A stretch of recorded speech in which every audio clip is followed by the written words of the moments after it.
So chapter 16 is called The Inheritance. This is by Tulku Urgyen Rinpoche. It's a little bit long, compared, at least relative, compared to some of the other articles that are in this book. So I'm going to just hit on a few of the highlights as we go through this particular chapter. So he's talking about attention and the nature of mind as a part of this, and being aware or unaware of that nature, which is, of course, very important. And so the idea is that we have various fabricated, he calls them fabricated creations that we have that are not the natural state, the things that emerge, the manifestations of mind, in the form of concepts, things like subject, object, perceiver, perceived, and so forth. But our basic nature is aware and able to cognize, so a kind of knowing.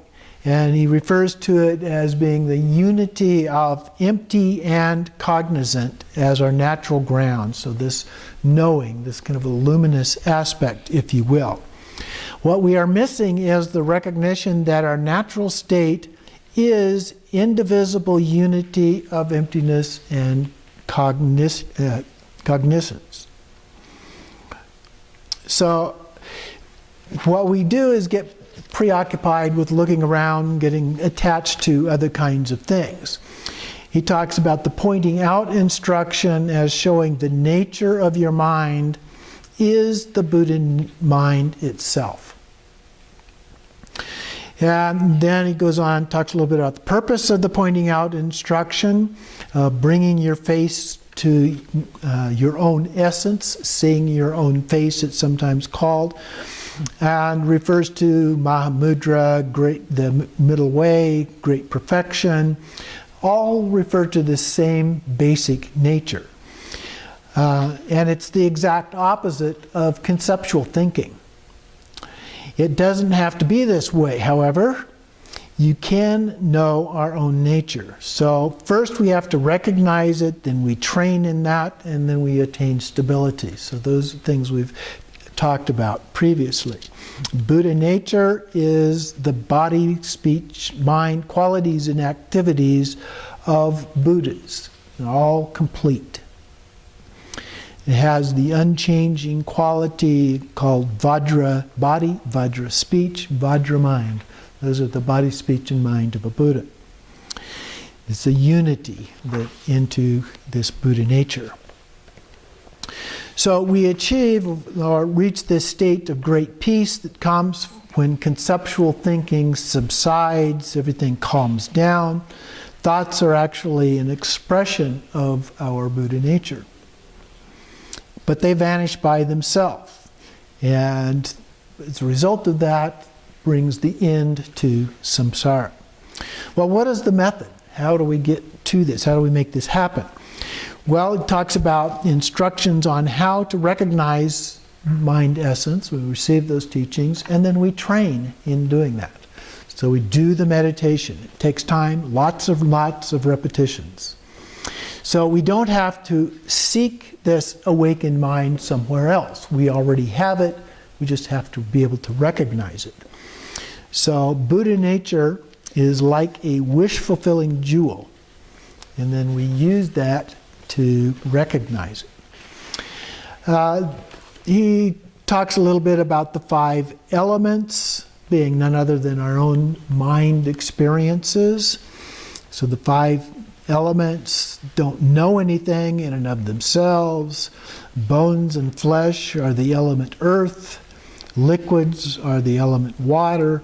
Heat of our body is the element fire. The breath is the wind. And various vacuities, openings within the body, represent then the space. So these are the 5 elements. We don't experience, don't perceive, unless we have a mind. Okay, so we have to have the mind in order to perceive those. And then he goes on, talks a little about the 5 senses. We don't really experience, these senses themselves don't experience anything, but we have to have a mind. So he compares it with a corpse. A corpse has eyes, ears, nose, and everything, but it doesn't see, hear, smell, and so forth.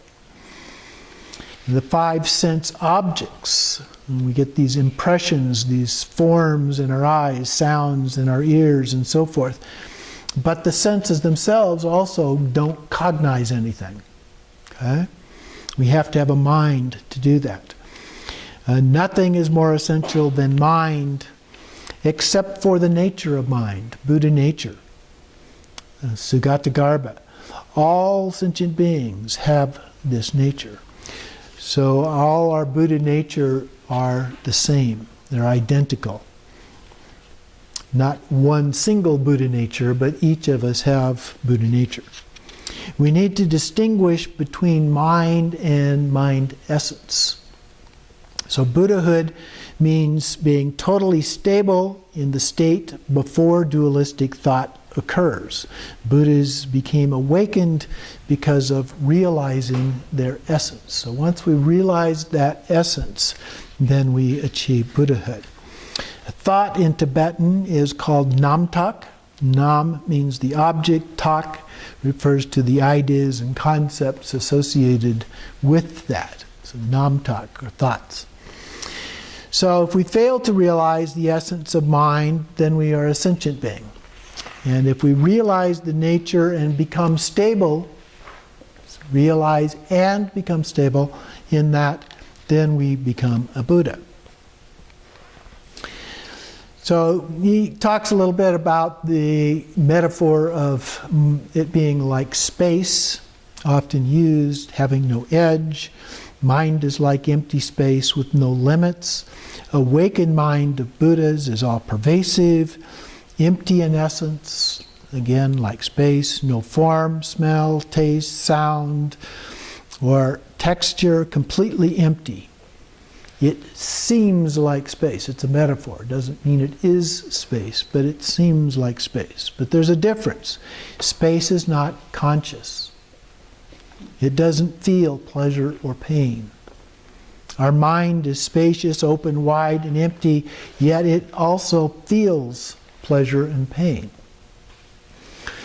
So mind, though, is indivisible and intangible. It is why people don't know it. If it were a concrete thing, scientists would have figured it out a long time ago. If mind is put to work, it is an inexhaustible treasure, but it still doesn't mean enlightenment. We need to know the essential nature of mind in order to be enlightened. So the technique begins with the pointing out instruction, and until one fully knows the mind essence, one still needs a teacher. And once you've fully recognized it, then you don't need a teacher any longer. You no longer need the raft to cross over. And then he talks a little bit about the five skandhas and so forth. The human bodies are very few compared to the number of other sentient beings. We sometimes forget about other sentient beings in the process of doing our practice. It's very easy to just focus on human beings and ignore the insects, the animals, the birds, the fish, and other sorts of beings that there are. But right now we have this human body, but he describes it as being like at a fork in the road. To recognize and realize our Buddha nature, we can go toward enlightenment. But if we're careless and we ignore it, we go deeper into samsara. So we're at the fork. We have this choice of what we're going to do. And if we go into samsara, it creates negative karma and then just becomes a habit. It perpetuates samsara.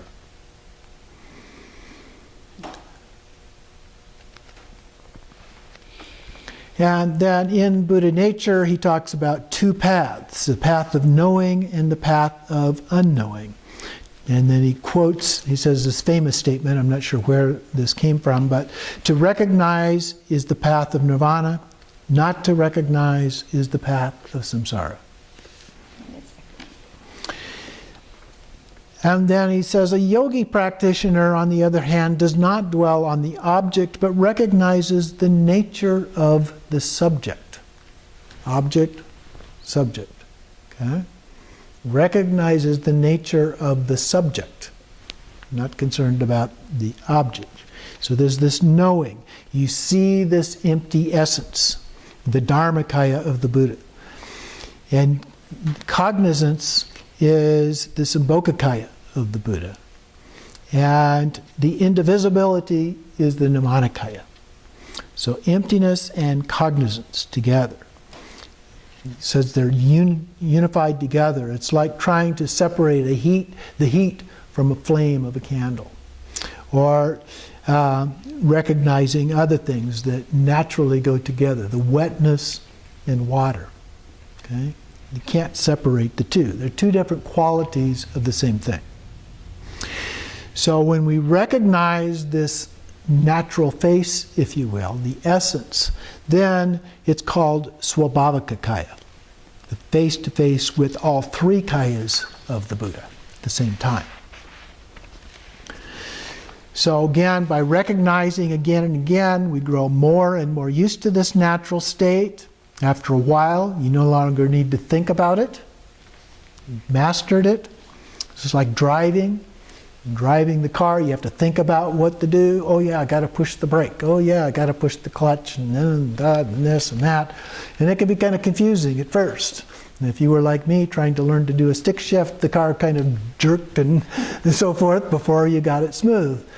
Now, I don't think about driving for the most part. I think about traffic, but I don't think about the process of driving itself.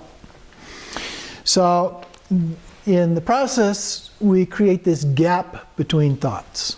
And this gap we want to expand so that there are fewer and fewer thoughts, a more natural state, and until they can go on for, as he suggests, half an hour. So the idea of emptiness is not the same as the actual emptiness. There's never a break throughout the day and night. This is called Buddhahood. We need to train in slowly growing more and more used to recognition of this mind essence. He quotes the Havajra Tantra, all sentient beings are Buddhas, but they are covered by temporary obscurations. So this is the Dzogchen view. It's not the idea of the seed that has to grow into a Buddha, but you're already one, you just don't recognize it. There are these obscurations. If we can clear away those obscurations, we will be able to radiate that natural Buddha that we already are. And then he makes a note toward the end here that the body dies, but when the body dies, it goes on. The mind itself continues on. Consciousness continues on. It's like we keep on dreaming, if you will. And realizing this will also help enable us to cross the bardo itself. And finally he says, it's like the son of a rich father taking hold of his inheritance. So the inheritance is there, it's just you finally achieve that inheritance. So it's not either or, Rigpa or ordinary mind. It's both and. It's the natural state and thoughts that occur. Okay? And here it makes it sound a little bit like they're more separate than that. But most of the tradition of Dzogchen doesn't do that. It's mind, it's thought, it's one mind that has both thoughts and recognizes its own essence. Okay? Different characteristics, not two different minds.